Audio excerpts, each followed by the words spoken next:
Bismillahirrahmanirrahim. Assalamualaikum warahmatullahi wabarakatuh. Oke Mirsa, kali ini saya akan sedikit bercerita tentang seorang ulama dan seorang pendekar yang sakti mandraguna. Dikisahkan seorang pendekar yang sakti mandraguna dan seorang ulama besar, yang dimana pada akhir dari hayatnya ternyata dia masuk neraka, pemirsa. Kenapa dia masuk neraka? Karena keilmuan kependekarannya yang diturunkan kepada murid-muridnya, dan murid-muridnya itu melakukan kejahatan dengan ilmu yang diturunkan oleh gurunya tersebut. Dengan begitu, gurulah yang menanggung dosa-dosa dari semua murid-murid dari guru tersebut. Jadi pemirsa, kalau kita mempunyai suatu keilmuan, kita harus bisa menjaga keilmuan kita. Kalaupun kita mengangkat seorang murid atau beberapa murid, kita harus beritahu dia tentang bagaimana puasa yang sesungguhnya puasa, agar kelak murid kita bisa melakukan kebaikan dengan ilmu yang kita berikan, bukan kejahatan yang dilakukan. Kalaupun kebaikan yang dilakukan murid kita itu masih dibatasi dengan keikhlasan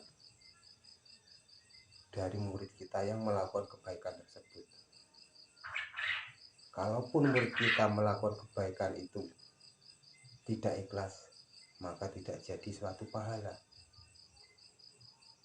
Apalagi kalau murid kita melakukan kejahatan dengan ilmu yang kita turunkan, kitalah yang akan menerima dosa dari murid-murid kita.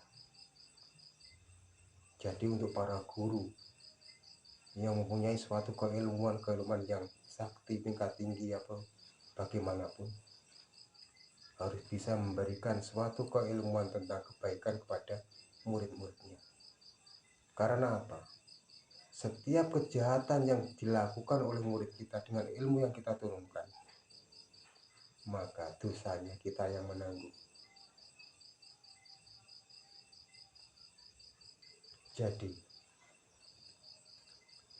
berapa banyak murid kita? Itu yang jadi pertanyaan. Apakah untuk menjadi suatu kebaikan atau suatu dosa yang akan terjadi? Makanya sebagai seorang guru kita harus mampu memberikan suatu keilmuan tentang kebaikan, agar setiap ilmu yang kita turunkan akan menjadi sebuah kebaikan kelak di kemudian hari, agar bisa menjadi amal kebaikan untuk kita, bukan dosa yang menumpuk untuk kita. Jadi kita harus bisa mampu memberikan suatu keilmuan tentang di mana sesungguhnya puasa. Makanya zaman nenek moyang kita dulu, setiap murid yang akan menerima suatu keilmuan diwajibkan untuk berpuasa, tapi sebatas puasa, tidak diberikan keilmuan gimana puasa itu yang sesungguhnya. Makanya para guru yang belum memberi suatu keilmuan tentang puasa yang sesungguhnya, saya minta jangan memberikan suatu keilmuan kesaktian apapun kepada muridnya. Karena apa? Kelak dia yang akan menanggung semua dosa-dosa dari kejahatan para muridnya. Oke Mirsa, begitu saja review kita kali ini. Jangan lupa subscribe-nya di channelnya Ki Ageng Suramukti. Oke Mirsa, Wassalamualaikum warahmatullahi wabarakatuh. Kita sambung lain kali.